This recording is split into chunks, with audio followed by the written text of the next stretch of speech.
The research we do is really focused on providing advanced techniques to make materials rapidly, whether it's for the military out in the battlefield or at the depot to be able to repair structures that need to be high performance, lightweight, and very efficient. Helpful in industry as well to rapidly prototype strong, stiff, rigid materials for very specific applications.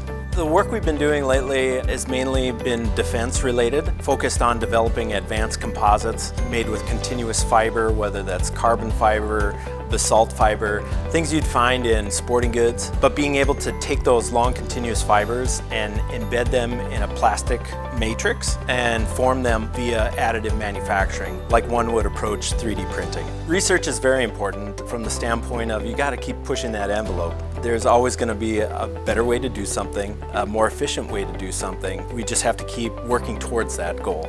Students are a huge component of the research we do here. They're the ones that come with the fresh ideas, a fresh perspective. You know, I've been doing this for 20 years at NDSU, and it's always amazing to me the things that students bring and come up with that I hadn't thought of myself. And that's why it's so important to engage students at all levels and get them involved. Being named a University Distinguished Professor is very humbling. I don't take the title lightly.